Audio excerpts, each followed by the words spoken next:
Welcome to another episode of DIOTALK. I'm Dio. Let's talk. Ladies and gentlemen, give a warm welcome for my guest today, Nick Harris. What's going on, brother? How you doing? I'm doing all right. How you feel? I'm good, man. Living, surviving. Same shit, different day. Nothing changed, just hustle. What about you? Same thing, definitely got to hustle. I ain't got my truck right now, but my hustle a little slow. But Yeah, what you do? well, for me, I do a lot. I do, An entrepreneur. yeah, pretty much. I install floors. That's my one hobby. Uber and Lyft, Hey, let's and hustle. the acting stuff and everything. A little modeling here and Ooh, there. acting. Oh shit. We got a So I do a soon to little be bit. Oscar winner. I'm trying to be, bro. Look. Be honest with you, I'm trying to get on the show. 50,000 show. That's it. Per episode. That's all I need. I'm good. Yeah. That's all I want. How did you get into acting? All right. So for acting, for me, all right. When I was younger, before I had my kids and stuff, Mm-hmm. before I knocked my kids, mom up, I say that. Mm.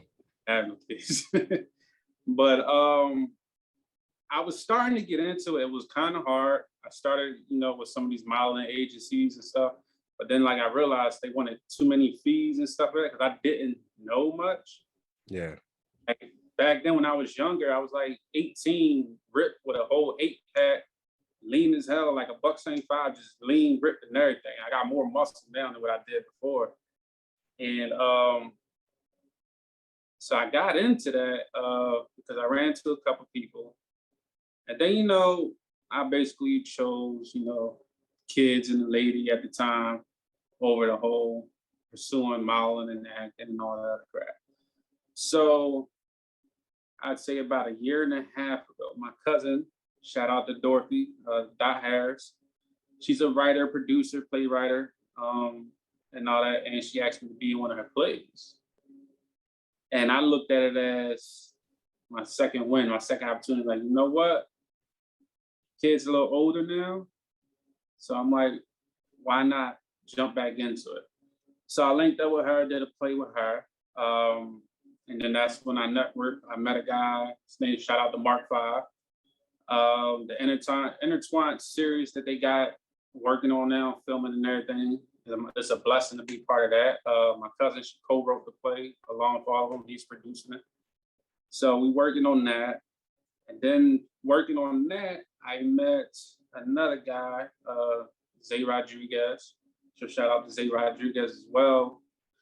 I just did a short film with them. We shot it here in Philly. So I can't say the title name just now because, the contract obligations, whatever. But they all been a blessing to work with, all been cool and very, helpful and allow me to pursue better things. So I'm basically, just getting started out, trying to get it back, get my foot in the door. That's what's up. That's what's up. I've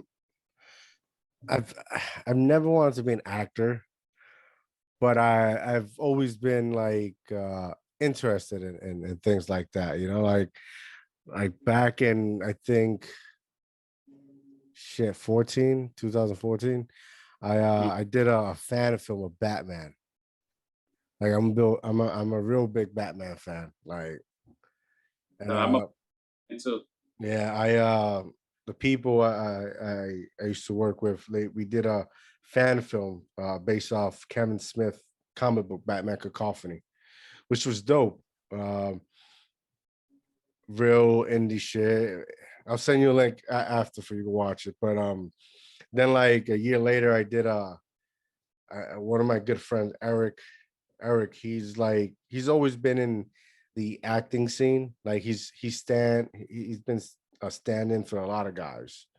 Like he was a stand-in for Hitch, Will Smith, and Spider-Man, and fucking a bunch. I'm not sure if you ever tried to pursue be the front man, but he's been always. I've noticed that's all he does. And he did this short film. It's called Dial V for Victim, and it's like it's a crazy short flick. and like in Russia and shit over there won like mad awards. Yeah, but man, it's something. Acting is something really. It's really dope, man. Really dope. Um, why haven't you gone to Hollywood? Right, that's what everybody goes, right? Right, I want to Yeah, become an that's actor. Let me go to Hollywood and and try, get a well, waiter job. yeah, well, see, I got 2 kids. Yeah. I just bought this crib I'm in. I got another crib that I rent out. Also, So you're doing real estate moves too. oh yeah, no doubt. I'm trying to be low key a millionaire as well. That's what's up. One golden rule: you need 5 streams of income in order to get close to a millionaire. So, Word I mean, up, word up. you know what I mean. But I ain't go to Hollywood shit, man. I I got too many obligations so far. So started out here first, try to build a buzz and everything. Because everybody don't really got to go to Hollywood no more. You Yeah, got true that. YouTube, you got Facebook. Um, Everybody do their own skits and stuff like that. The only thing is you just gotta, put some quality content out, find the right people to work with, which is kind of hard because I started working with a team. Like I wanted to do skits and stuff like that, but sometimes people just bullshit. I'm like, yo, no, I'm dead serious. Let's do this. Like, look, I got the iPad, I got the thing to hold the iPad still and all, get the perfect shot. We got the phones that shoot great video content and all that. I'm like, let's get this done. But some people just get lazy or scared. So, It's difficult to find. Like I've always like back in the day. I started like when I did the Batman cacophony. I started this. I'm not gonna mention name. Was a company called. It was a production company to start. oh, I wanted to direct, write films. I wanted to get into that fucking world. You know, be the behind scenes more than the front scene. And yeah, man, the company went to shit. So like one of my goals with my brand is to, you know, it's because everything is steps. After I get 2 and 3 done, maybe the fourth one, which I got 3 writers on the contract to develop a script. So hopefully soon it'll be finished. But slowly but surely, but it's so difficult to find people to work with, man. Everybody wants to be something, but nobody wants to put that work in. exactly. And that's what be pissing me off sometimes. Excuse my French. But Don't worry about that. We curse. yeah, all right, cool. This is I ain't real. This is raw. I'm not trying to curse too much of a storm, but no, in all seriousness, that's the biggest issue, and that's why I just start doing things, which is me. You know what I'm saying? And when the right people come along, like yo, if y'all want to do something, let's make it happen. You dig what I'm saying? Like let's not BS. We can still have fun, but let's get it done. Like, and then what I realized too, you also gotta find the people that want to actually do the same thing. Yeah, man. Like have that same mindset, that same goal. Like, okay, look, we actually trying to get in the acting biz. I just don't want to do it because I just want to do it. You know what I mean? So it is a little difficult. You gotta find the right people. Make sure you ain't linking up with no shady people.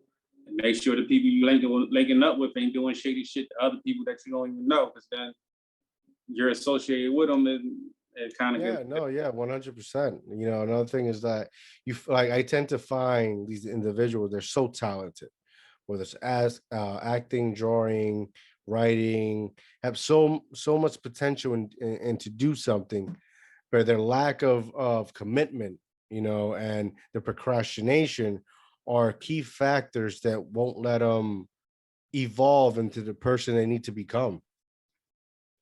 Like it's so difficult. Like everybody wants something, but they're not. It goes back to not wanting to do that work. exactly. And I ain't gonna lie, at one point, so I'll be honest with you, I went through a whole little depression and shit like that. Yeah. Breakups can be horrible, Yes. Yes.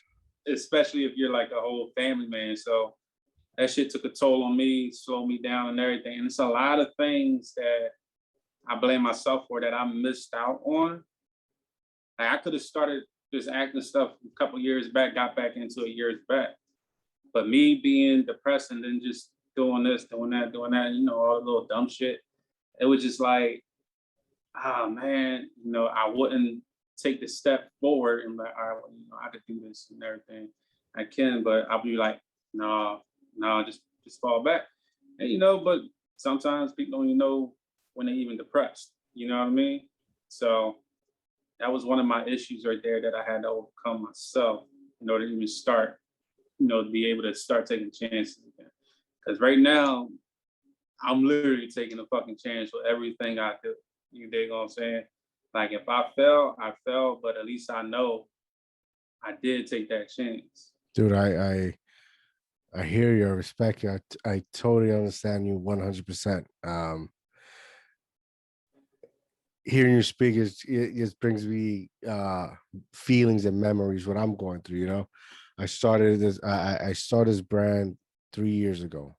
Well, no, I've always had this brand. It made it into legit business, pay taxes, all that shit, going on either 2 or 3 years. And I'm gonna tell you one thing, man. It's so difficult to, especially if you have a brand that's motivating, inspiring, all that shit. It's so difficult to have people believe in that shit, you know, because it's nothing but good and positive, Yeah. you know. But I bet you if I put out some ignorant shit, I'll get fucking I'll becoming a success overnight. And that's the part I hate. And like I had an opportunity for because I have a you ever heard of not Backpage, but Backstage? Mhm. It's basically where actors and writers and voiceovers and stuff, you go apply for stuff. So this one pitch of a show they was trying to pitch me for, basically, at first I'm thinking it's legit. They was like, we like your body, we see what we working with and everything. And they like, all right, we looking for like a Apollo Creed type role. I said, well, I ain't as husky as him. You dig what I'm saying? I said, I got fit. I'm fit again. Yeah, but I said, it's not husky, but it's like, no, you fit the description. Like, we want you in the ring or something. I'm like, okay, so I'm thinking this is a whole boxing role on this and third. Kind of found out all they wanted me to do was strip.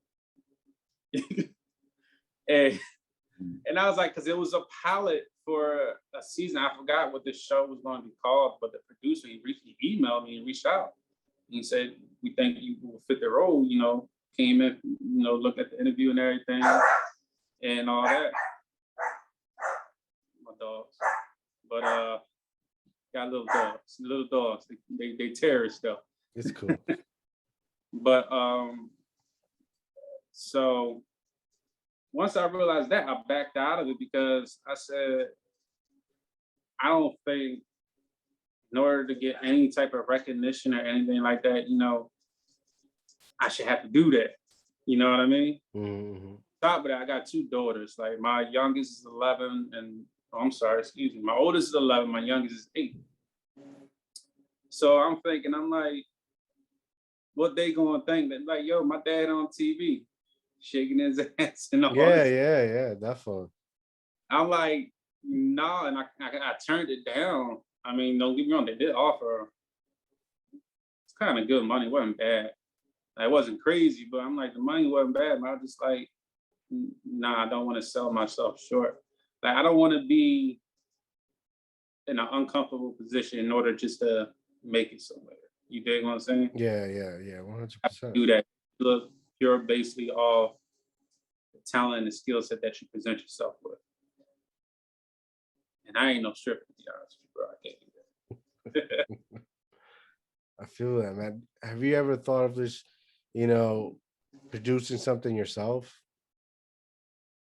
You know, because it's like it's so many like right now we're at a time that there's so many like small film festivals to help you slowly build credibility for your craft, you know, and you get to travel really around the states, maybe around the globes, just producing your, you know, small film festival slowly and surely. Like I get emails all the time, you know, and just, you know, do it yourself. I mean, right now you're in real estate.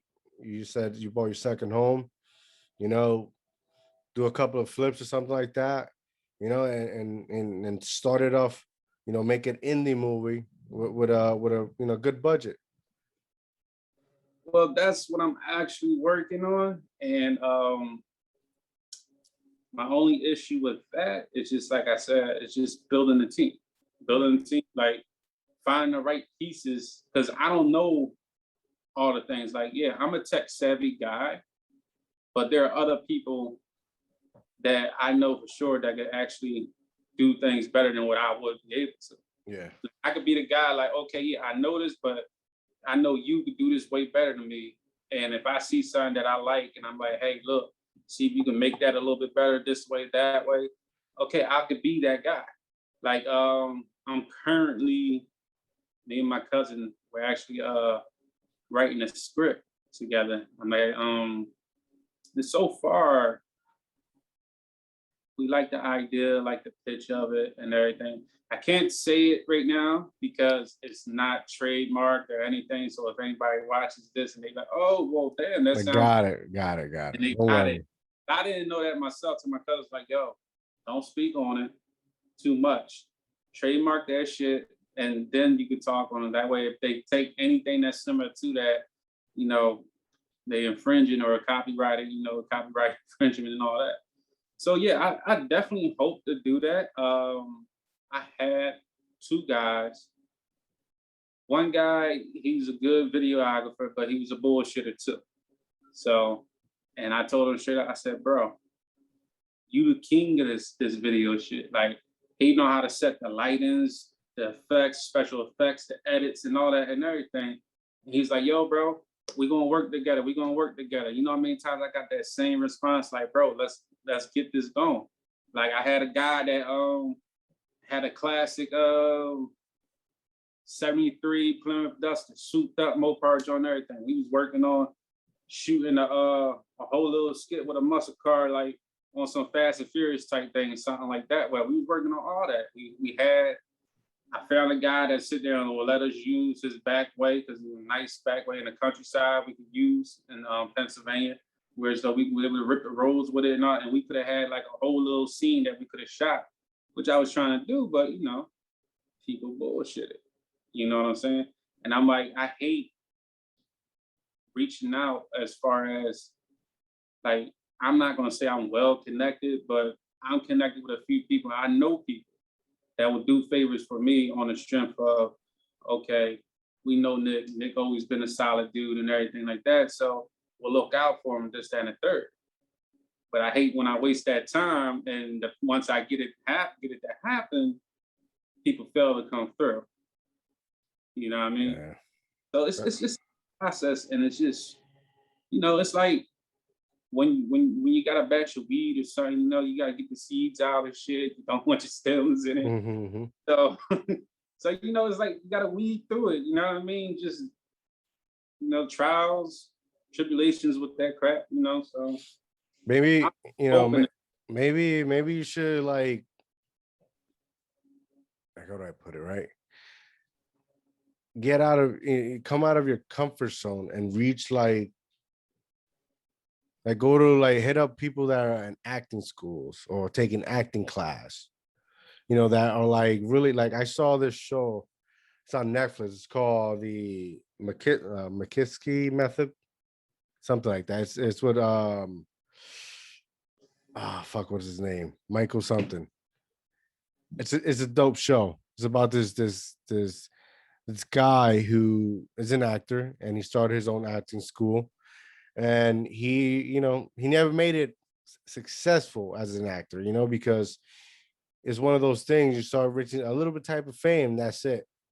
You know, you think you're the shit. And he We'll get started, you know, He started his own acting school, and years progressed. He's already older man, and then like he finally got cast in this role, and where he won an Oscar. You know, but like his school, it's like all potential future actors. Hit up those places. You got to come out of, and that's something I give my own advice. You know, I've always try to see the potential in people and say, hey, let's do this. But I come to realize, you can only take the horse to water. You can't make him drink. True. So I have to go, now reach out, like, take film school, right? There's people that they're starting, they don't know, but they have that passion and they want that credibility. They want that experience, and they won't say no, because it's like when you go to college for 4 years, you try to get a job, they don't give it to you. Even though you have a degree, they don't give it to you because you don't have experience, so they're not going to say no. And you build your own team, people with characters, for not from your surroundings.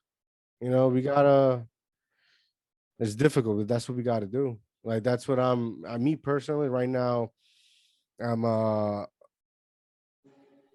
I'm not gonna say too much, but everything I'm trying to do, Mhm. it come so far. Not as much as I would like, but it's come somewhat so far. And it's because I've got out of my comfort zone and started reaching out in some other places rather than my surroundings. Because sometimes family, especially with family, you try to work with them, they they become like very, how do I say, privileged, and they start feeling some type of way. And the only thing you need them to do is to get the shit done. And they'll give you 20 million shit, but they don't get what you need to be done, you know? Oh, look, man. Trust me, I know. That's all I can respond to that part. I know. Yeah, I seen the ins and outs, certain things with fam, and there's things that families can do great together, but you got egos, pride, selfishness, and sometimes that crab in a barrel mentality plays a role in a lot of shit that people don't realize. Like, yo, man, look, you up here, all right, you up here. I'm trying to get there too, but you don't want this catching up to you, like pull his ass down. Like, no, nigga, we gonna do that. So yeah, I know that, and well, I actually did start what you said, like start getting out the whole comfort zone. For example, I'm right here today. You dig what I'm saying? Yeah, yeah, yeah. Right? So I'm right here today. And Like I definitely didn't bullshit you. I was like, I'm gonna hit you up. I know you said like, yo, bro, I'm gonna hit you up. I want you on my show. And I was like, all right, cool, I appreciate it. And then in the back of my head, I'm like, Some more motherfucker. Some more motherfucker. So talk. and like real, like, and did he just say that to get me pumped up, or like he like, no, I really ain't fucking with you. You know what I mean? But I am a man of my word. and that's like, okay, for example, the guy I mentioned earlier, Zay Rodriguez, he hit me up and asked me to work with him. And like, I'll be honest with you, I'm like this. All right, look, if I could sit here and pull up the messages we had before we actually were cool, I'm looking at him, questioning him. I'm like, who are you? You know what I'm saying? I'm making sure like he legit, obviously. And then I'm like, yo, send me a video of you saying actually a conversation to me or something. Like, make sure you're not trolling me. Like, yo, because I had people reach out to me, but it turned out to be some BS. You know what I mean? Yeah, So yeah, yeah. I have That's what, to like, when I reach out to weed out. people, I try to send them like my link, like link tree will have all my links, my website, my the YouTube, whatever. So like, hey, I told them all the time, if you're interested, take a look at what I have and hit me back.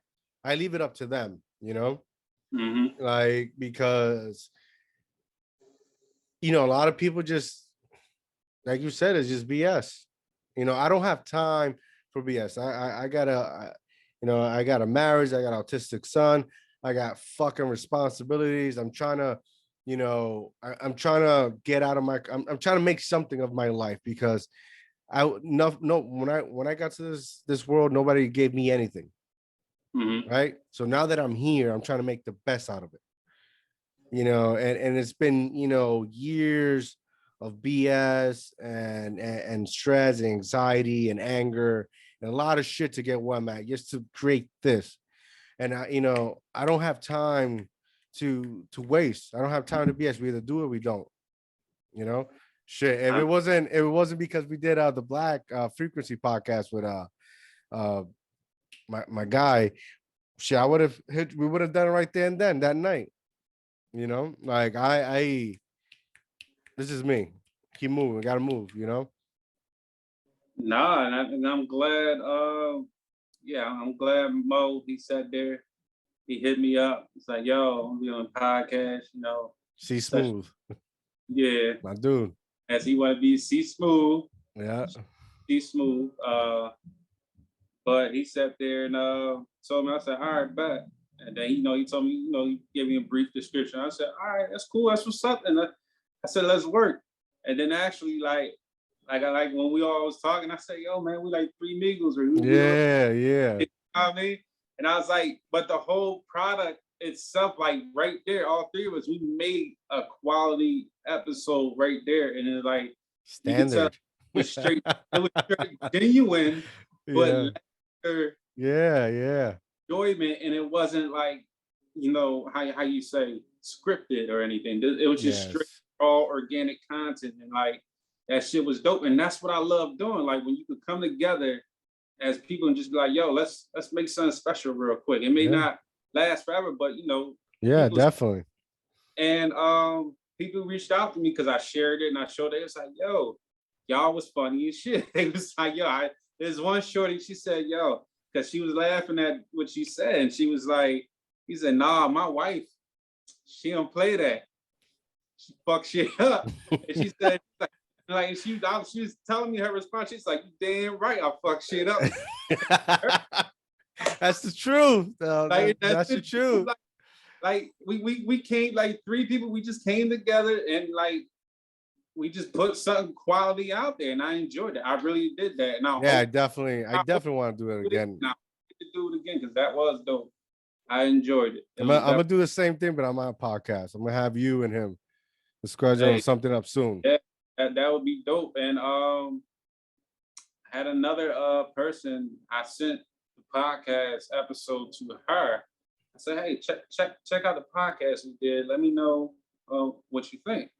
And this and there, she checked it out. She said, "Yeah, I loved it." And she got about 10,000 followers and shit like that. So I linked her and Mo up, and she's like, "Well, whose is that?" I said, "Well, technically, it's not mine. I was just a guest Yeah, on it." yeah. You know what I'm saying? But she checked out, linked up. Hopefully, they can figure it out. Make something happen out. You dig what I'm saying? Hopefully, man, because his And his um his yeah, podcast is dope. Believe it or not, he talks about a lot of real shit that goes around the community, especially in the Black African American community. I remember me and have discussing that. He told me they were giving him shit about like talking about females' wigs and shit, and I was like, "Fuck that!" Like, no, fuck it. Those are things you have to talk about because if you don't, you don't know. yeah, you don't. You Know. go and hurt a woman's feeling because you're talking about their wig and you don't know. Then we come up to be like an assholes. How are we a massive? I don't know. If you're not educating me. No, exactly. Look, I'll be honest with you. It took me a while to realize wig and weave was like, Two different things. yeah, like fake hair. I didn't know it was fake. I always thought it was just real hair. Period. I never knew. And it took me years. I think probably when I hit like 17, 18, and I really thought about it. And Well, I'm gonna tell you what happened to you. You came, you say, "Hey, girl," and you're doing like this. You're like, "How are you?" And that just stuck to your hand. And what the fuck is this? And it was a wig. pretty much, yeah. But look, basically, look, we we was in our relations and everything.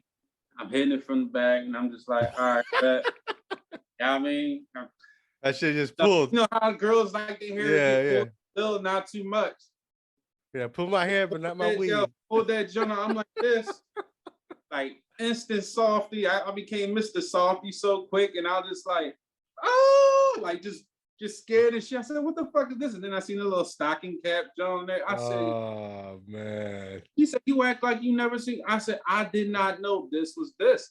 I said, like, because I'm one of them dudes, certain shit I never pay attention to. But you know what? There's certain women that really, when they put the wig or whatever it's called, you know, I apologize. I don't know the correct term for it, but they put it on and it's like you can't distinguish it.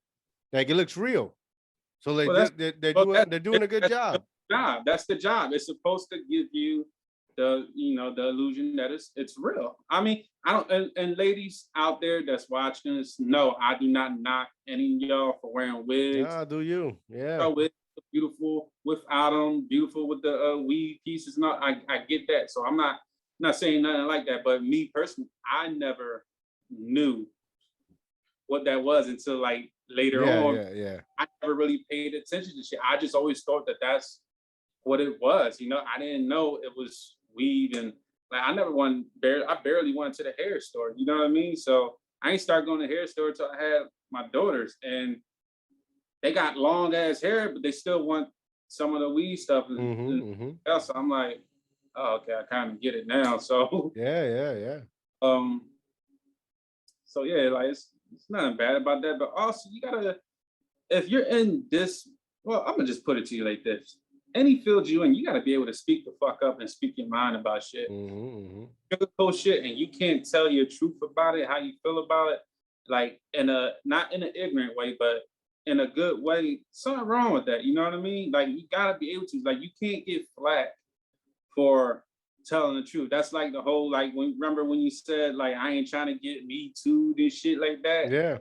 Like for me, I'm like, man, fuck all y'all. Like, look, this is how I feel about it. Like, I'm not trying to be disrespectful, but like, hey, so I Yeah, mean, but yeah, you know what you're saying is 100% true. But here's the thing with that, right? Let me break it down. Like in the hood, nobody gives a fuck about that. This here in the hood. The only thing we knew is that the fucking is over. Then they're not letting us move that extra ladder on the fucking tax bracket. We're killing one another and all that shit. yep, But and I don't even know how to put it. And it's another world, right? Where it's like people that are trying to do something with life, whether they're a podcast, business, I don't know, like you, movie, actor, just a different world, right? And in that world, which is what's basically on the TV 24/7, it's not crime or whatever. It's pop culture is what controls the media right now, right? Sorry about that. Is what controls the pop culture right now, right? Like example, journalism. It's telling the truth, telling about war and all that shit, but they'll tell you nobody wants to watch that because it's no, scary. It's the truth, the right? truth. So, in this pop culture world and whatnot, and it's so much feelings. Now everything's feelings. So sensitive. You can't say shit. You're gonna say some shit, you're gonna cancel your ass. You know? So Right. when you have somebody coming from like the hood that's so raw, that's gonna tell you how it is, and speak the truth. And the way that they're delivering it was so, swag, anger, conviction, you're wrong. Because you're not attaining to these other people's feelings and say, oh my God. It's so sensitive. No, I get it. I get it. And hey, I'll give you a quick story. You're gonna laugh at this. Now see, I used to work for TSA, Homeland Security, right? So I got a million stories, but this one always stuck out for me. So basically, when I was working there, I worked there probably about 4 years ago, I think. Yeah, about 3, 4 years ago. Um, so basically, the machine, they come in an AIT machine, they come in. Mhm. All right, so this chick comes in. Chick looks like a dude, literally. Even the woman there couldn't tell that was a female. They thought it was a dude until they seen the ID. You dig what I'm saying? The ID was like, Mhm. shit, but you look like a dude. Like I'm talking about, you remember Kanye West get up when he had the vest on, the beige pants and the sneakers and Mhm. the little book bag and shit like that. She had something similar to that. And I ain't gonna lie, the cut was sharp and shit. I'm like, damn, yo, cut sharp. So I come in, I was like, all right, sir. I said straight up, I said, sir, it's 2 feet right there, arm stuff like that. Scanned them. And then I said, sir, I had to, you got to explain the whole pat down, what you got to do. I got to, swipe chest like this, your groin area like this. And then that's when I realized, I said, oh shit, I'm so sorry. I didn't know you was a woman. Female. You think what I'm saying? Mhm. And she instantly just start cursing me out. And I'm like, first I'm trying to be calm about it. I said, look, it was a mistake. We could fix it. But then supervisor said, no, once you scan them, you got to do that in the third. So a woman had to do a pat. She started cursing me out. To see, this is why y'all fucking motherfuckers need to get kicked off, fired, and all this other shit. Y'all ain't shit and everything else, right? So I'm looking at her, and then I just snapped because I said, hold on. And I said, hold on, bitch. And let me tell you something. It's not my fault you don't know what the fuck you want to be. You're a fucking woman that look like a dude. How is that my fault that if my job is to scan you as you appear and you look like a fucking dude? Like her breasts were fucking taped, like literally taped down. The shorty told me when she patted the shit down, it was taped down and shit. So I said, you want to look like a dude, but you're bitching at me because I scanned you what you want to be. You know what I mean? She saw I slapped this shit out, I said, you know what, bitch? Fuck you. War Fuck. star. I said, no, we literally was. And my supervisor, she was like, Nick, calm down. I said, no, man, fuck this bitch. I said, I'm getting tired of all this, this whole LGBTQ element. I said, I can't even say my whole fucking alphabet no more. That's how fucking mad I was. And like, I have nothing against anybody of any sexual orientation. If that's you, that's you. I respect it. Mhm. But don't expect me to know everything the fuck about you Yeah. right off the bat, especially if I'm used to just if all I know is women because I love women, that's what I go for. My job is not to identify like I shouldn't have to. I think as a human being, I should be able to tell if that's a man or a woman. I shouldn't have to struggle like, yo, is that a man, woman? I don't fucking know. So then I told her, I said, if your dumb ass would have said something, like, well, you could have just came and said, sir, I just want to let you know I am a female. I know some people think that I'm sometimes I get confused on do because this wasn't obviously it wasn't the first time it happened to her. And she said that before. And I said, if you knew that, then why the fuck you couldn't just pull me to the side before I scanned and say, hey, sir, explain it. I was like, okay, thank you. No problem. You make my job easier because I wouldn't have made the mistake of not knowing And what the that fuck. and there's respect. Yeah, I There's mean, it was ethic and respect. There's no never went out the way or nothing like that. And like my whole focus, like, because I'm always a nice, calm, respectful person. I really am. They never see me like that. I said, no, man, fuck that bitch, fuck that dyke. I don't give a fuck. Like she was all everything to me because once she said she wanted to slap the shit on me, I ain't gonna lie. I said, you know, I'm gonna beat your ass like a man if you want it. Like, and my supervisor had to kick me off the floor. Like, no, Nick, go cool off, go calm down. And I was like, I couldn't let that go because like it just disturbed to show me that because I'm just like, how do you expect me to know right off the bat? Like, how do you? that's the thing too. Like that's the thing. So And then you you get cursed know, out about it yeah, as you there's no know. Like, it's not my job to know. yeah, they expect, in this world that we're in this time frame, they expect you to know certain things. So as soon as you don't know, now you become vulnerable when you say, I don't know. I didn't know that. Right. they go, instead of respectfully educating you, they scrutinize you. They put you on Twitter. They ban you. They cancel you, or me to you, or whatever the phrase for a scenario. They'll go do that, but nobody will educate you. Nobody will say, hey, that was wrong. Nobody say this is why you should do certain things. Mm-hmm. What makes it will then it'll go and escalate. Now you basically frame somebody.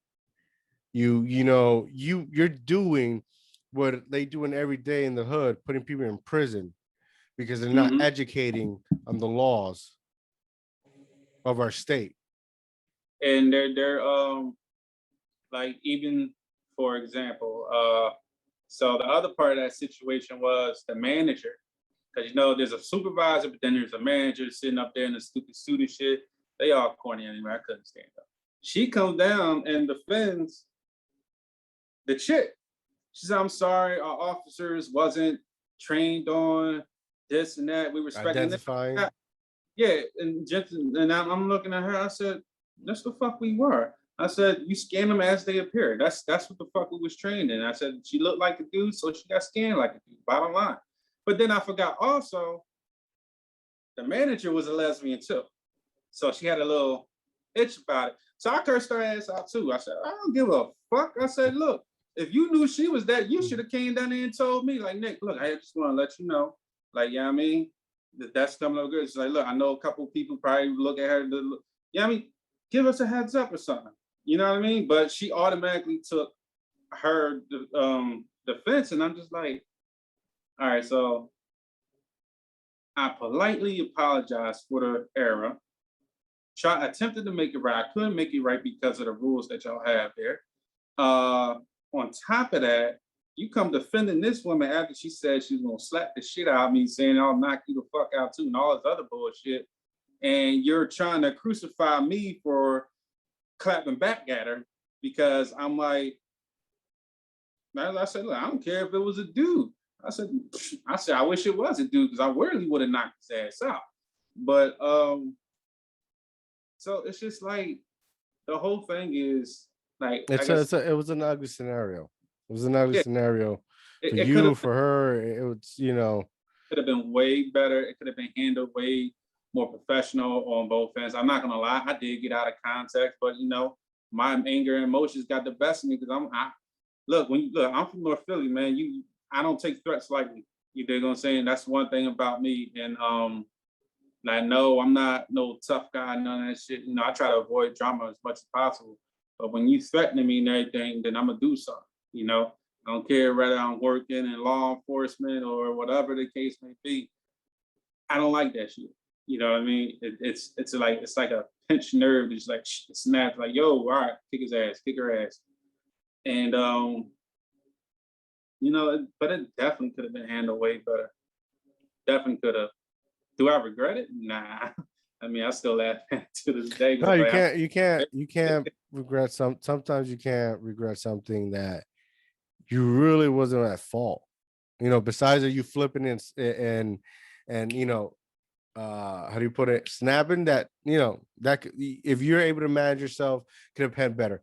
But how do you can't really, it's difficult. yeah, It's it is. difficult. This It's because difficult. And I said it in the podcast with C Smooth. Like when it comes to women, we're always gonna lose. We're men. We're supposed to be the superior gender, that as our forefathers and like years prior to us continue to emphasize, right? yeah, So we should know better. We should always, well, I always say this. I'd be like, look, and babe, if you're listening, if you see this, ignore it. But anyway, look, um, you lose to win with the woman. We always lose, but in the end, we kind of win. We gotta let them get the W. Let them shut up and let them get that W because things will be better. We don't let them get the W, it's gonna be rocky as hell, and that's the God's honest truth. Yeah, that Pretty is sure, true. and we all been in more than one relationship, and we done learned some shit. Like, you know what? Yeah, the woman's always right. The Yeah, woman's when they wrong, they right. Let them be right. yeah.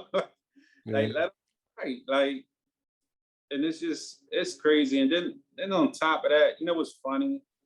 Listen, man, Because for a long time, I realized I don't take L's. I learn lessons, mhm, so learn lessons. I like that's the way I look at it. It's a lesson. Like any L I took in his life so far has always been a lesson. I look at it as a lesson too, and learn from it, grow from it, and always go back to it when you're about to probably experience something similar or something like, well, hey, this happened when, you know what I mean? Well, you know what, actually, I can handle this way versus the way I handled a similar situation like that before and seeing the outcome of it.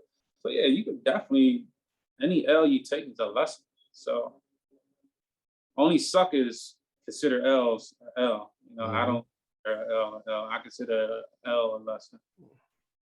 I feel you. North Philly, bro. That's a jungle out there. You don't know the half, bro. You gotta look, bro. You gotta have a certain skin, and like, all right. So I give you an example. For me, I went to an all black school, right? But thing is, I'm Puerto Rican and black. My mother's Puerto Rican, Yo, my father, wepa. yeah. So mom's Puerto Rican, my father he's black, right? He a light skinned black dude, so I think he got a little white in him You got somewhere. some Drake in him. Yeah, You be yeah. singing Drake. He got. You had you had some moments you got pop. You got to stop. This is Philly. You got to stop. The most we sing is the most whitest shit we sing is Will Smith, but that's it. Hey, I love Smith though. Oh yeah, I just saw his trailer for that King Richard, the movie about Venus and Serena Williams' father that he Yeah, plays. It's it just looks dope. dope. But Will Smith, I like him as I an love actor. Will Smith. I love him as an actor. That's it though. Like the Yeah. personal life stuff that's out there. After the entanglement, you lost interest. Huh? After the entanglement, you stopped being a fan. No, it wasn't even the entanglement. I mean, I felt bad for him, but it wasn't even that like him as a human being, like the shit he did to I think her name is Janet Hubert, the original Aunt Viv, the best Yeah. Aunt Viv. When I watched that shit and like he basically got her fired off that show on some nutty shit. Like, I get the whole thing, he was young, dumb, stupid, and shit like that, and insecure. But I'm like, yo, and Viv really made that show pop, like real shit. And Hmm. when I found that out, and then I seen like how her life was kind of altered after that, I'm like, damn. I said, this is the dude. Like, yo, I got to see him perform live summertime. That was like one of the best jams. I remember he did that shit down Fairmount Park and shit and all that and everything. I'm like, yo, I love Will Smith, like literally all his music, the movies and everything. And then like when I found that out, like I still love his movie shit, but I was like, damn, yo, it's like need to be punched in the face for that shit because that was corny. Like it was corny on so many levels. Like I'm like, you know how sometimes when you idolize people, you think they can't do no wrong, and then when it comes Idols like become rivals. yeah, and I'm just like, I said, damn, that's corny. Like you block that woman's money. You think I'm like, look, apology wasn't enough to me. Give that woman some bread, nigga. Like you need to give her some money because from you doing that, that set off a trend and made it look like you can't work with her. You can't this and I mean, I'm glad they hashed it out and everything, But too late. but that's it's too late. Like, well, it's never too late to hash it out. But like, dog, you could have did something more than be on a show and doing an open Yeah, but house. you know what? First, no excuses, but you live and you learn. Yeah. It's not what you did yesterday that defines you. It's what you do to continue better yourself as a person. You get what I'm saying? Like it's fucked up, but Yeah, like it's We probably the all we all as a young children that we are, have made plenty of mistakes. yes, we have. And that's why I'm like, for me, it's more so like, damn, I can't believe you did that. You No, it know, was shocking. Yeah, it just, you would never think some shit like that. but then also I looked at that entanglement as, you know what, that's karma, motherfucker. You know what I mean? But Jada Pickett ain't shit neither. So I, Yeah, I I, think I think she enjoys saying that shit to him, to see him in tears like that. I really do. Like, I don't care how script that nigga was hurt on that show. You saw, I don't think he was hurt because she was with him. I think it's just the public scrutiny. Like, at the end of the day, what you do in your house, is the privacy of your house, So true. if you have a deal with somebody, because being famous and having money, you go separate ways, you both gonna be broke, first of all.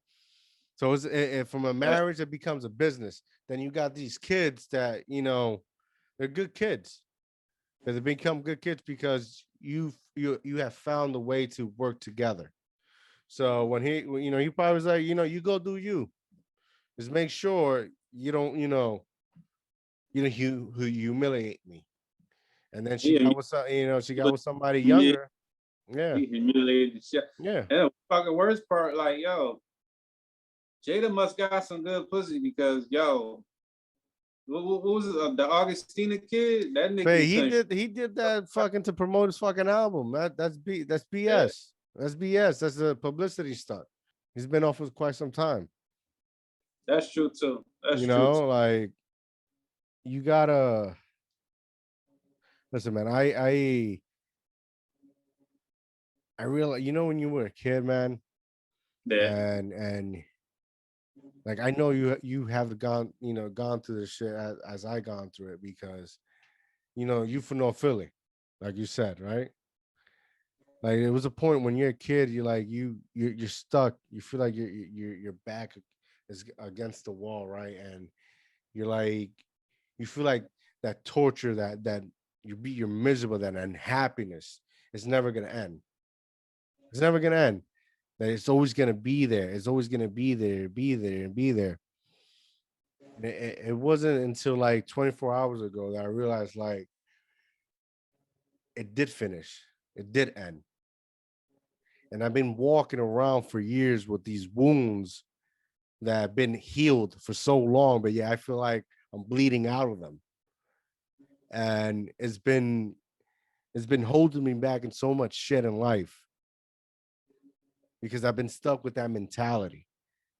I've been stuck with uh the decision I had to make to be able to survive, because I felt that hell was never gonna finish.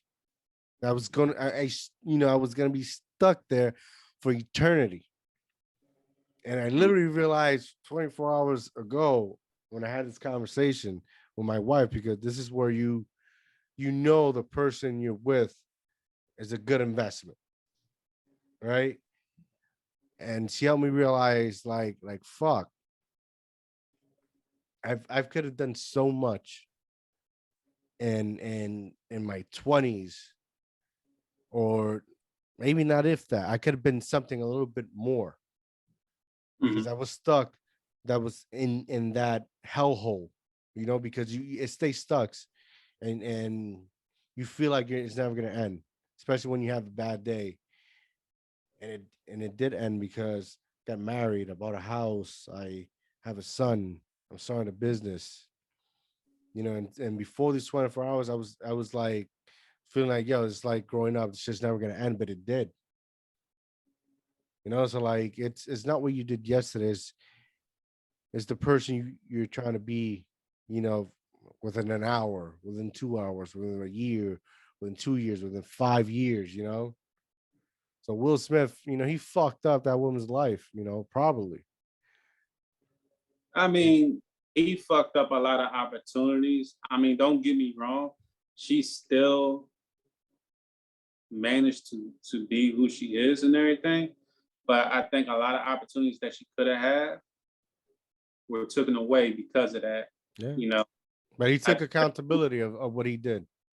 yeah, he did. So That's I a get, that's a real man shit, because not a lot of real men do that shit.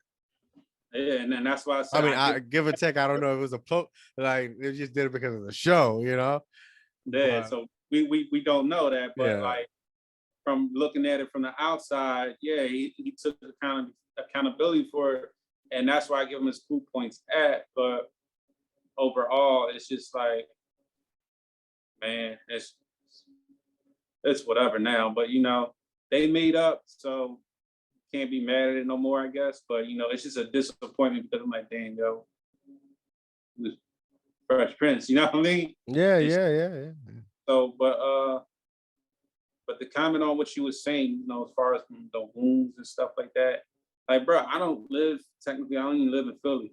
You know what I'm saying? I moved out of Philly, and I live in Delaware County now, and I really don't have much to worry about living out here, to be honest with you.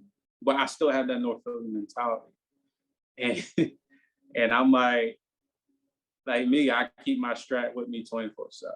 You know, and like sometimes when dudes approach me, I'm ready to swing because I'm like, yo, like it took me a while to calm down with that because I'm thinking like, look, when you grow up in North Philly and all you know is like, yo, dudes either gonna try to rob you or just pretend to be cool with you to set your lid. That happened to me. I got robbed at gunpoint. You dig what I'm saying? When I was 18, I got robbed at gunpoint. Guys, I thought that was my friends and stuff. And like, look, I'm not in no gang banging lifestyle, none of that shit. I'm just a dude that, I learned how to manage my finances early, manage my money. And I was just always a hardworking dude, but I hung out with people and stuff like that, whatever. But I got robbed at gunpoint. And that, for me, that's a wound that kind of never really healed. Because at the same time, it's like, yo, I almost lost my life for $100 in a trans pass in broad daylight. You know what I'm saying? Yeah. And like I'm 17, 18 at the time. So I'm just like, what the fuck? You know what I mean? That's all I kept saying. I'm just like, yo, what the fuck? But yeah, like some of the wounds don't heal. And like that's one of them for me, myself. It hasn't truly healed. Because at the same time, even though I don't live in Philly, part of the businesses and stuff that I do, my entrepreneurship is in Philly. And there's moving more towards the Delaware County now than anything, but I'm gonna go get it. I'm gonna make my bread. You know what I'm saying? I have no fear to go anywhere I want. As long as the money's right, I'll go. You know what I mean? I don't care. But yeah, that's a mentality, like depending on where you grew up at and everything like that. Yeah, yeah, no, It's hard to shake off because if that's all you used to, I it's a real hard feeling just to get rid of because like look, for example, like I said, I went to an all-black school, for example. I literally was the only Puerto Rican light-skinned dude like this. Like me, I was lighter than this when I was younger. All right. The first time I heard the word cracker was from a black kid. He called me a cracker. And I said, damn, I said, what the fuck? And I wish I had a picture of me when I was younger. Like, you'd be like, yo, you was lighter than this. And I guess my skin tone, settled in as I got older, whatever. But I was lighter then. And he called me a cracker. I said, what the fuck is a cracker? I said, I went home. Mom, what's a cracker? He said, oh, that's just a racial term that people call white people and stuff like that. I said, well, why the black kid call me a cracker? I said, I'm not white. You know what I mean? She said, she said, and my mom just said, like, that some people just ignorant and their parents don't teach their kids no better.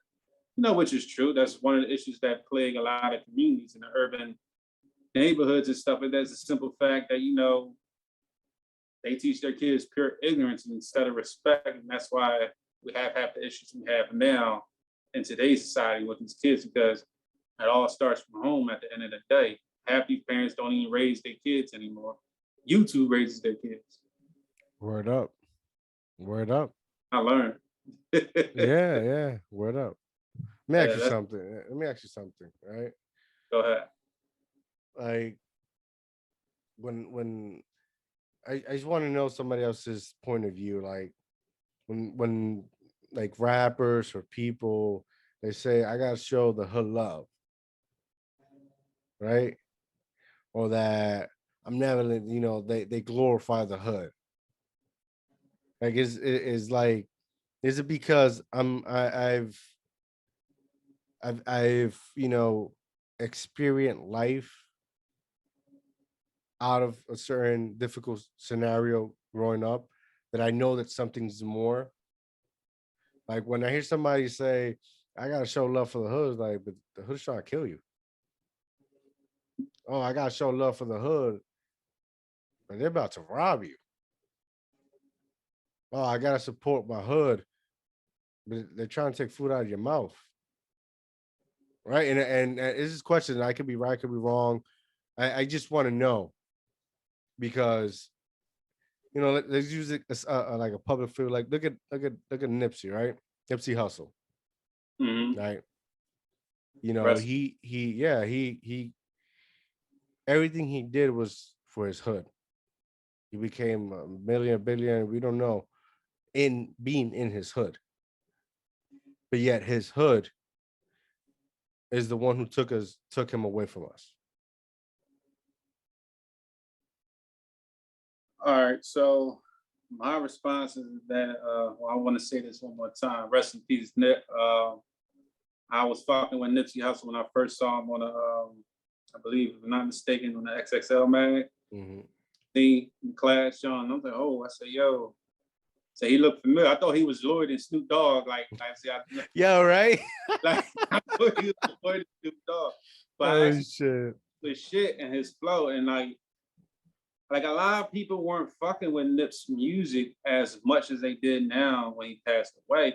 And I'm saying, yo, but if you really like early on, you listen to Nip's, what he was saying, like he was speaking nothing but facts, and like he was trying to change, like honestly believe he was trying to change the whole narrative of what the hood is supposed to be and everything else. Like, don't get me wrong, yeah, he was affiliated and all that other shit and certain shit, down Yeah, there but going. how couldn't you not be when you grow up in an environment with that, and that's the way of survival. Well, yeah, because when you grow up in certain areas, if that's all you got there, you got to pick which one, and Mm-hmm.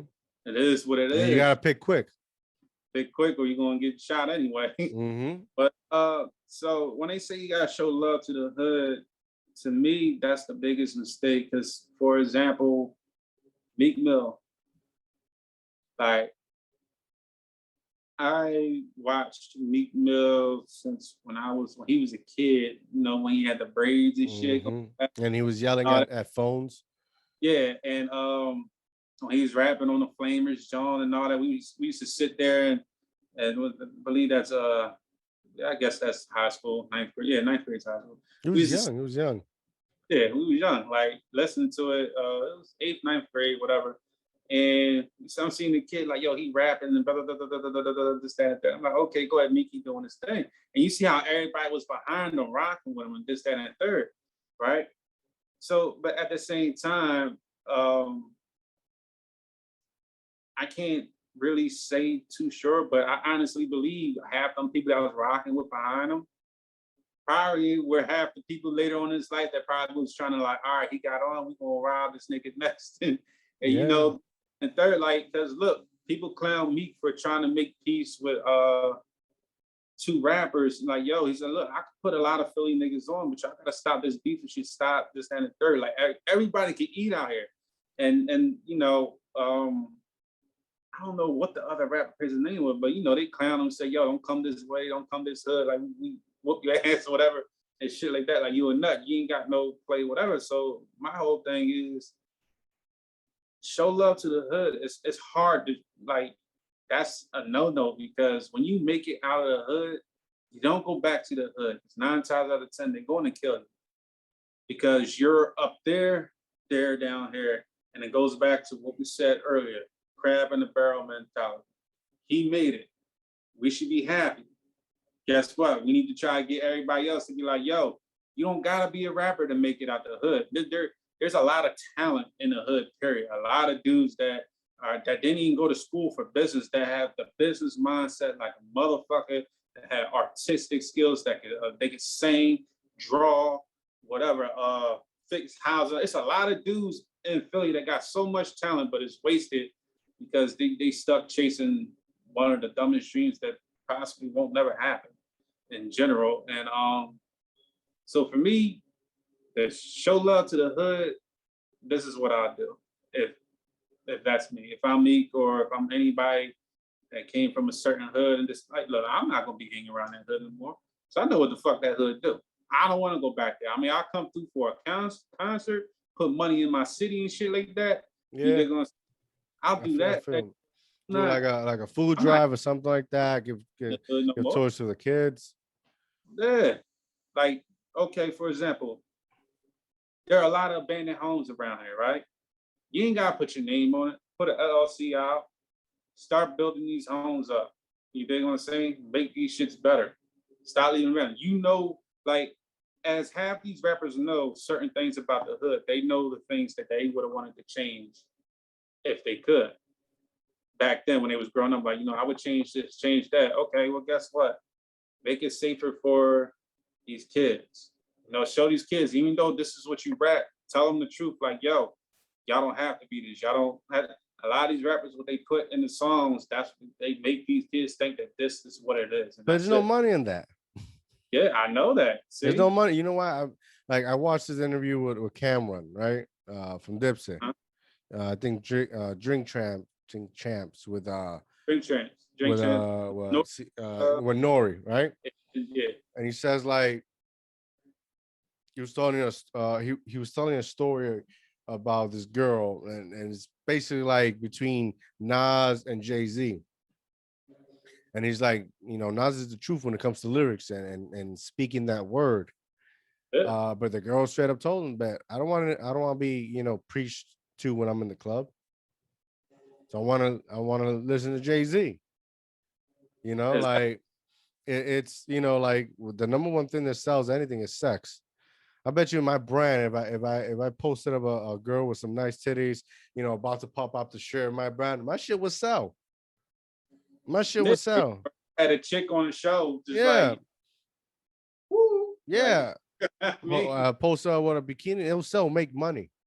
Yeah, definitely. But that's not what it's about. Like they, a lot of rappers know about this game. Especially, they know. But it's like I saw the interview with Mayweather.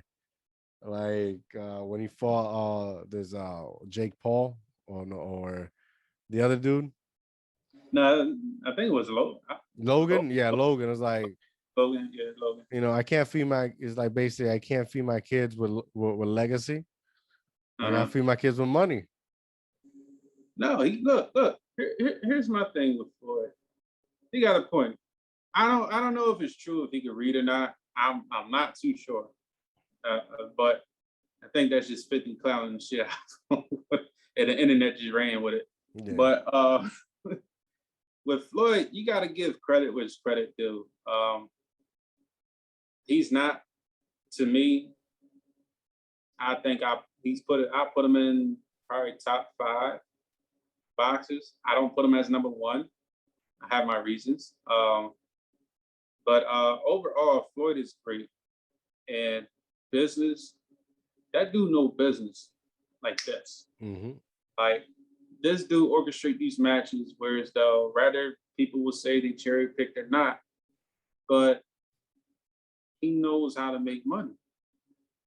His kids and his kids' kids and his kids' kids' kids and his kids' kids' kids and his kids' kids' kids are set for life right now, currently, right now.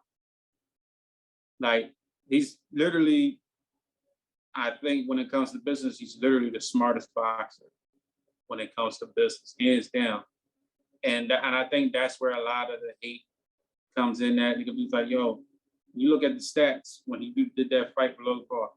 He fought a Disney YouTube star for 8 rounds, made 32 million. A dude that had no experience at all. Don't get me wrong, it is definitely embarrassing for boxing, but it was a smart business move on his behalf. He's like, yo, this dude gonna bring in a shitload of revenue. Why not fight? But they still pay for it. That's the thing. Like they Because people want to see him lose. yeah, So people he like want to criticize it. Like a lot of like I think like Oscar de la Hoya criticizes him a lot, but like you if you in that same predicament, you do the same shit. So like why are you hating?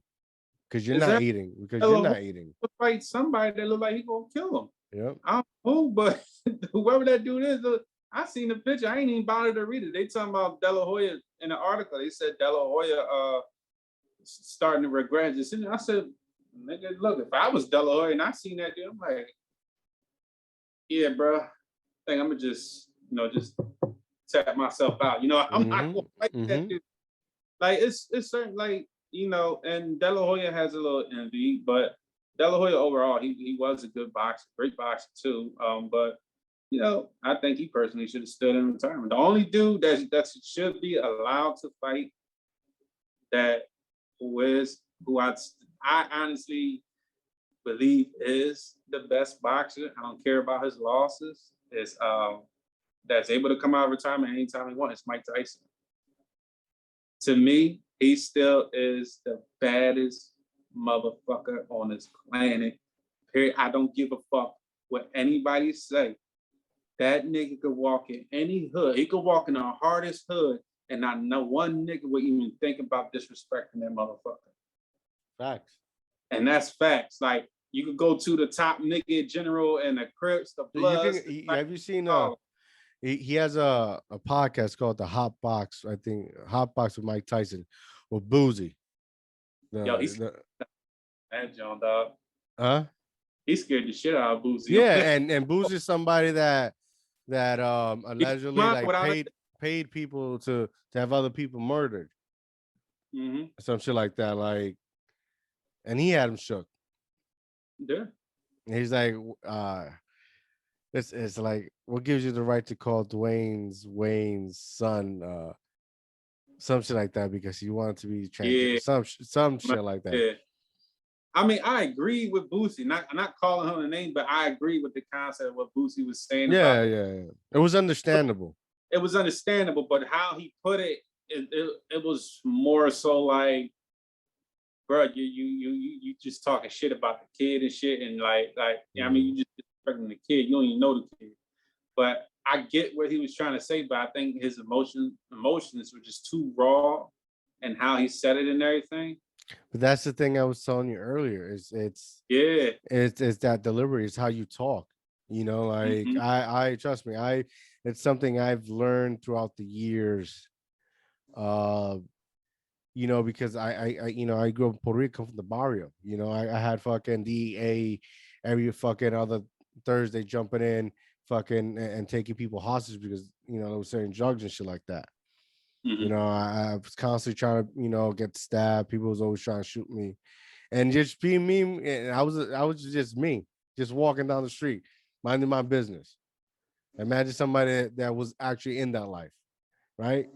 So like, I throughout the years and being married and becoming a father, like, you gotta learn how to talk. You have to learn how to deliver it. There's a time and place for everything, There's certain things, like you have to be able to articulate it in a way where it's though you can understand it on both sides. For example, like you ever listen to former President Obama's speeches, or when he spoke to people in general, you could be angry at that motherfucker, but when he talked to you, you actually understood. Like he gives you that this right here, motherfuckers. About to get real in here, Shot Town. Yeah, because even Republicans that hated him admitted, like, yo, I get what you're saying. You know what I mean? They couldn't argue it. Like he's like, no, I understand certain frustrations you have, but I want you to hear from this. And like Obama could articulate a lot of things, and it made things so easy as far as like how to work with certain shit and this and that. Like I always loved Obama and how he talked and how he articulated what this point, what he was trying to say, but also he was always willing to listen out, to listen to what you're saying and understand where you're coming from. Yeah. It's having that dialogue.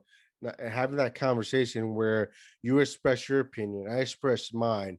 I'm not trying to say your opinion is wrong. I'm trying to listen it and try to understand, and you do the same, which is Yep. it's a healthy conversation. A lot of people just bring their thoughts and they think, no, mine's right, mine right, and sometimes neither are right, but you're not giving the opposite side. You're not able, I try to live by this saying, right? You speak once and listen twice. Hmm. So when I speak once, I'm gonna do my best to explain everything that I can so you can understand. And when you speak, I'm gonna listen twice so I can understand what you're trying to say and be able to, you don't have to be right, you don't have to be wrong. Or we need to know what we need to do is understand. No, I agree with you. I agree with you 1,000,000%. And that's why like Obama, like I always listen to how he breaks things down. Like another character guy, well, he's not a character, but another politician. Um, I don't know if you ever heard of him, Beto O'Rourke. But you don't know. Okay, you look him up, look at his speeches and how how he was able to communicate with everybody in a room where everybody was against him.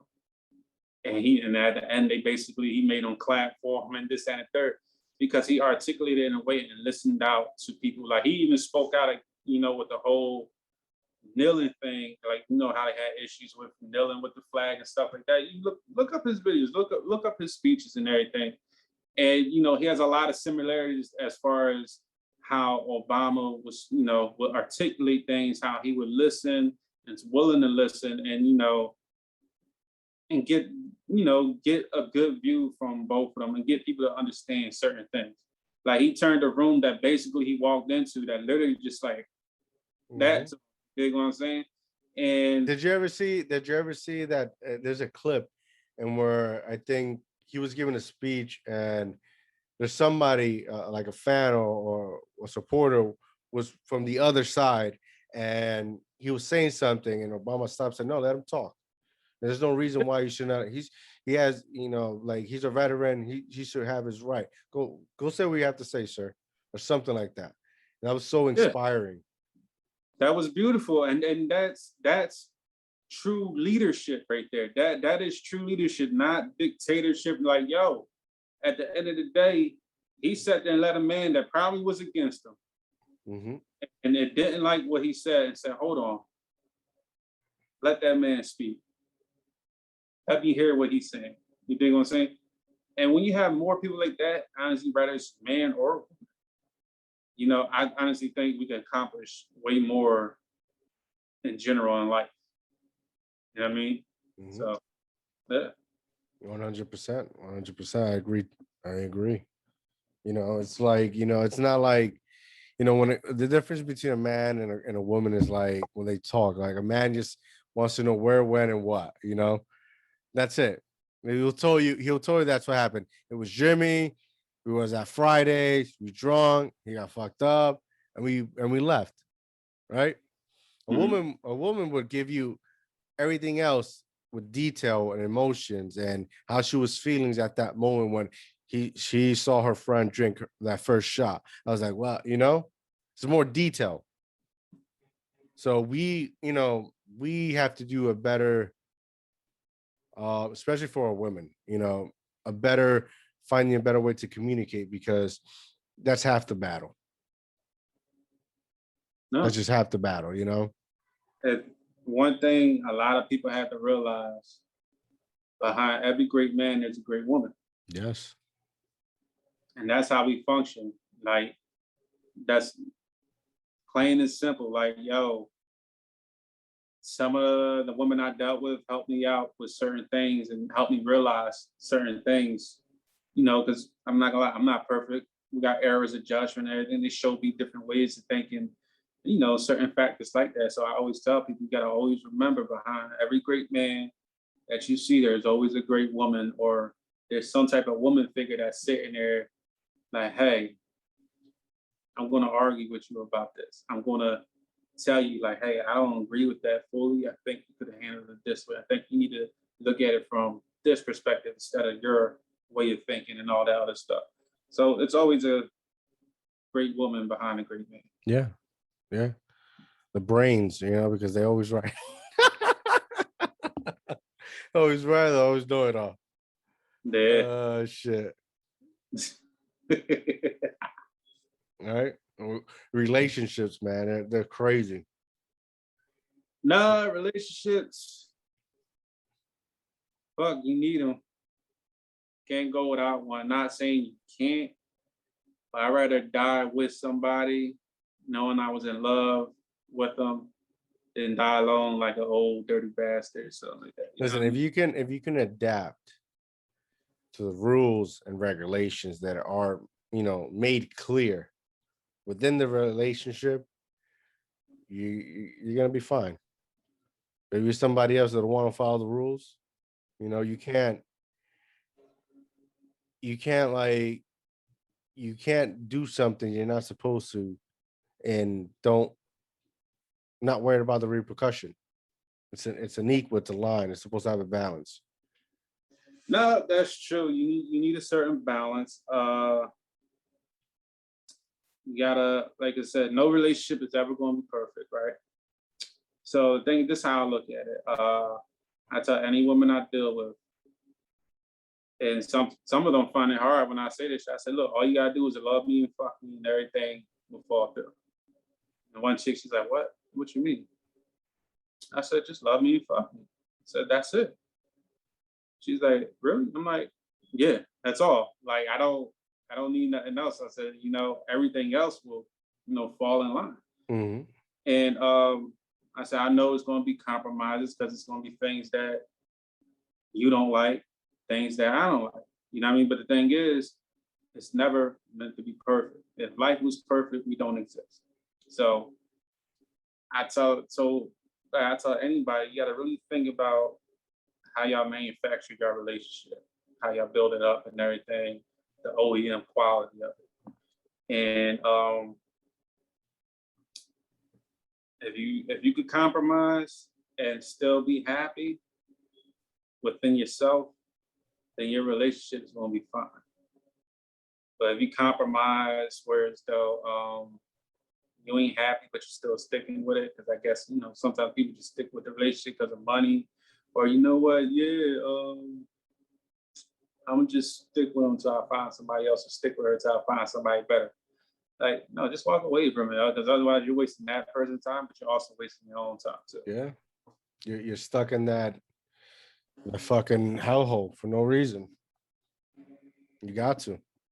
I've learned throughout the years that if something's not working out and it's not, and you truly love that person, the best thing is you got to let them go, Yeah, that's because true. you're forcing a shoe that doesn't fit, and is going to end up harming you at the end. Like I had my first ever girlfriend, like girlfriend, like I went to go visit her at her house, met the That's mom, the the pop, spent time. I still with her like 3 years, man. And shit popped off, like I always do, and I had to move, thing. come in and move over here. And and I was going through so much shit because I just got in, I got out of one hellhole and I just entered another hellhole, right? And it was like I was on and off with her, like I missed her, I loved her, but like it wasn't working out because everything she spoke, like she was always telling me she wants to enjoy life, and I'm over here, she's over there, like, then go be free. I'm sorry, go be free. Don't stop living life because of me. As much as it hurts, because I didn't know at what point I was getting back on my feet, right? Hmm. So it was on and off for months, You know, what and at one point, like I said, fuck, I want to be with her. I want to make this shit work. I'm like, fuck, I'm gonna make this shit work. You know, I went to this jewel I can't even fucking talk jewel shop to buy a ring, right? And it was like a payment plan. And dude, at that time, I was working the shitty ass security job in 555 Elizabeth Ave and Newark, New Jersey. I was getting paid 850, and I was only working fucking 2 days out of the week. Uh, I was getting paid every 2 weeks. My check they were giving my check like a third week. Mhm. So I had to fucking manage that shitty ass check into something better, right? So I was living in my grandmother's basement, which it was always getting flooded with shit. Right, I had my room, my bed was a small. I had a corner, literally a corner in a basement room. Like one half of the room was full of boxes, literal boxes. Like they used it as storage room, and I had a fucking corner, a fucking corner, literally a fucking corner. The basement had a bathroom. They refused. The only thing they let me open was the sink, if I could wash my mouth. The toilet was closed because they didn't want to waste water. The the shower was closed because they didn't want to waste water. They purposely put boxes in there so no one used it. And dude, I had to wait a specific time to use the bathroom upstairs. I had to wait a specific time to um, take a shower. So let's say if I got to work, like I used to work overnights and somebody didn't come in, and I would get out of 3. By the time I got home, it was like 4 or 5 o'clock. 5 o'clock hit, bro. They would lock that fucking door. I couldn't take a shower. I would fucking go down and fucking wash my ass in that sink, right? And I was like, fuck, I'm gonna get through this shit. And one day, it's like my final payment, bro. I had like $45 to get the fucking ring. And I go and they had shut the fucking jewelry shop down. Like they fucking demolished it. Like there's no jewelry store there no more. They made it into fucking uh uh a fucking glasses shop, dude. And I was so fucking heartbroken. Right, I was coming from work that day. I was lucky that they gave me a Monday morning shift to earn a little bit of money. And I was walking, from work once I got to my area to the store, and I saw it was fucking closed, literally fucking closed, bro. And dude, I was heartbroken. Like in my life, I've never felt like I wanted to commit suicide at that moment. And I got home, I couldn't fucking take a shower. So, I changed, I got a membership to Planet Fitness, which is open 24 hours, Monday through Friday. So, you know what? We'll go get a workout and take a shower there. And yeah, I was so fucking heartbroken that like I can't do this. I called her, and I think that was one of the hardest thing I had to do in my life. Break that, lie to her, tell her I don't love her, that I don't want to be with her, that's somebody else. Because I knew if she stuck with me, she would, at the end she would become bitter and feel like she wasn't able to enjoy life Mhm. because she was so loyal to me. And dude, that phone call, after that phone call, is like, I don't know when it's gonna be okay for me. I don't know when things are getting better. I'm stuck in this fucking shitty ass basement that I appreciate it, that I have somewhere to go. But every other day somebody flushes the toilet, I got a fucking shit floating. I come home to fucking part of the water, my room smelling like shit. I don't know when things are gonna be okay. I can't keep promising you that I'm gonna go over there and marry you, and I'm gonna give you the life you want, and we're gonna enjoy. I can't promise you that shit. That's too much to handle. You know, I love you. I love you. I loved her that much that I didn't want to be the person who fucked up her life because all she was doing is loving me and being loyal. That wasn't fair, you know.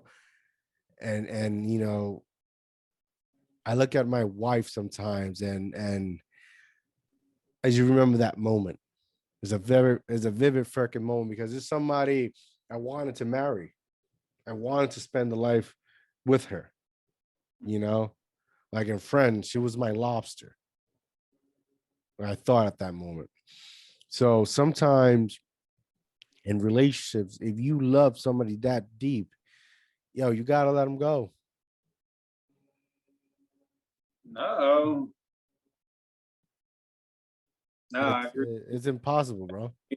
It's like it's crazy because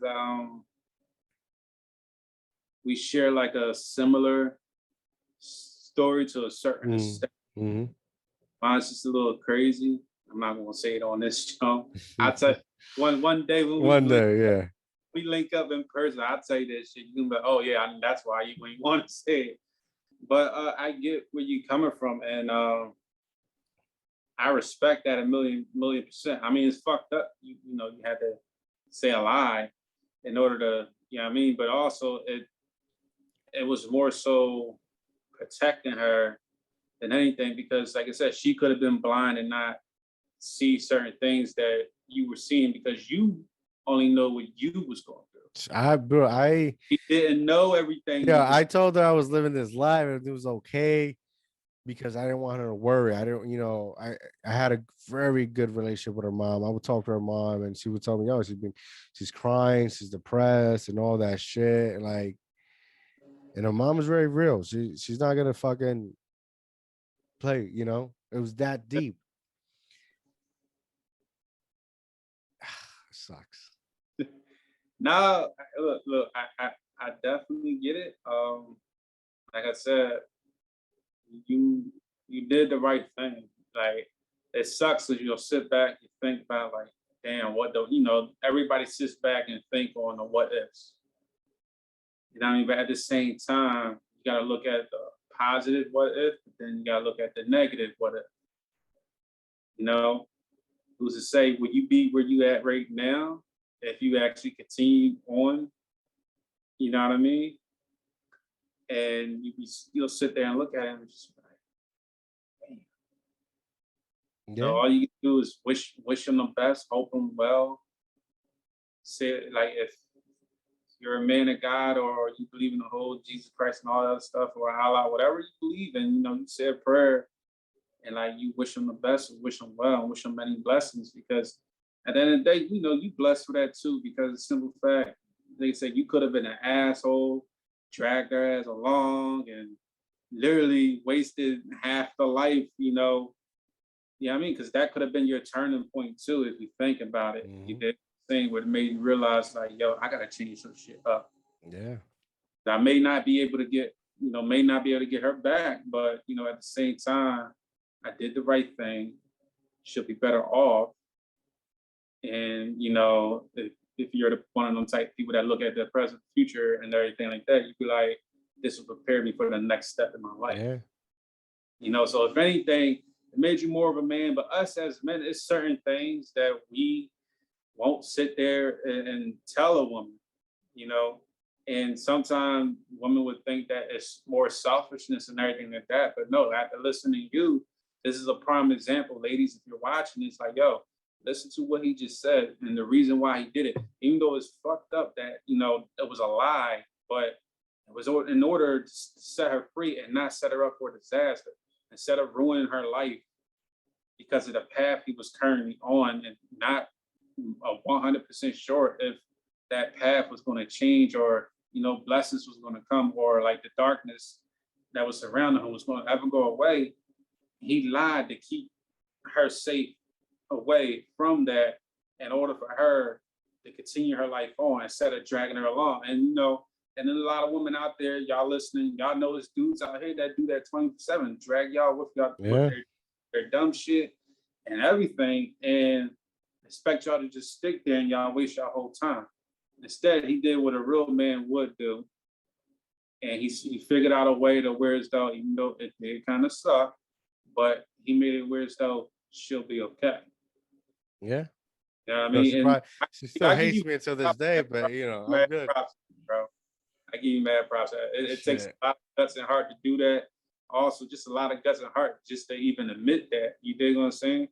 And that's a real man right there. A real man can admit certain things and tell truths that a lot of men won't say.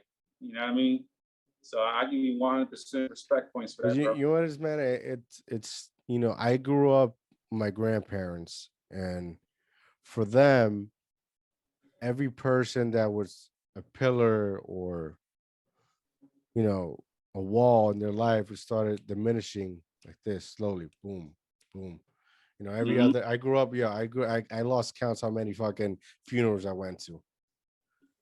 And time, I learned that time, it's a huge, it works for you, works against you. But time is the most important thing. At that moment, I just literally turned 20. No, I turned 21. You know, I had, I had time to let her, you know, let her go, and where she can enjoy her fucking life. Right now, she's having her second baby. She's with a fucking fantastic guy, and they're both living it up, right? That's what's up. That's what's up. Imagine if I would have, now I'm 30, I'm gonna be 32. Like, there wouldn't be no this, there wouldn't be this, dragging her around. Now she's just with me because she has to. There's nothing else. And she's like, And, D.I.O, where my ring at? Where's my ring? yeah, pawn shop. I had a fucking pawn to pay rent. You know, Man, like it takes, like I said, it definitely takes a lot to admit that. And you did the right thing overall. You did the right thing. 1,000,000% you did the right thing. you gotta do what you gotta do, brother. Yeah, but it's been 2 hours here, brother. I know, bro. I wanna thank you for joining me. It's been an honor and a pleasure speaking to you about life. This is what it's all about. It's not as funny as the Black Frequency podcast. Go check it out now. But this is what I do, man. I just want to talk about life, have organic conversations with, human beings. That's I love. definitely, definitely learned a lot about you as a person and just life. I hope I can return the favor. Oh, Um, most definitely. When I get certain shit, I'm waiting for some new equipment and everything, get shit up and running. Uh, Plus, I'm gonna hit you up again anyway. I need to pick your brain with some things. You know what I mean? I can see you know a lot of stuff, so I'm gonna need to pick some of your brain and just be like, yo, I'm gonna need some little pointers like how to do this, do that. You know, Definitely. also It's like I told Irvin that day. You got my number. Why haven't you called me? exactly. Like I'm always. I got a lot going on. I'm not gonna shit you and shit anyway. I got a lot going on. Mhm. But if I, but I'll be real with you. I'll tell you what I got, and I'm gonna hit you up if I can't. But I'm gonna text you my number. You hit me up, and we'll take it from there. I'm Say always here to less, help. less. Look, man. First and foremost, I want to say thank you again. I appreciate the invite. I appreciate you showing me love. Barely know me, but you showed me love. You got to know me, and you got to know me more today. You dig what I'm saying? And so that I definitely appreciate. These are you're like the type of people that I'm always try to be around. Good spirit, good energy, uplifting. Like we're not sitting here trying to be in a whole little competition. We like, yo, look, check this out, whatever, blase blase, So I definitely appreciate the love, and I'm definitely gonna return the love regardless of what. I appreciate it. Thank you. Before we leave, tell the people where they can find you at. All right, so you can find me on Instagram, Rich B Harris 89, and Nick Espinosa 215. That's my acting page / modeling page. If you look on Facebook, it's Nicholas Brandon Harris Espinosa. Check it out. You'll see some of the people that I mentioned earlier. I'm friends with. See them doing their things too. So shout out to everybody. Shout out earlier. My cousin Dot Dorothy, Zay Rodriguez, Franklin. Yo, I got your last name, but he works with Zay Rodriguez too. And shout out to Mark 5. They all gave me an opportunity to work with them. So I'm hoping to do more work. So if any producers, writers out there, whatever people want to do skits, yo, you heard it right here. There Hit you me go. up on the work. I got free time, baby. Go check out my man's, bro. Big thank you to C Smooth. Oh yeah, for making this happen. Carlton, you know I love you, dog. Carlton Irvington. Go check out the Black Frequency podcast. And thank you for joining us today. Have a good night, guys. I'm out.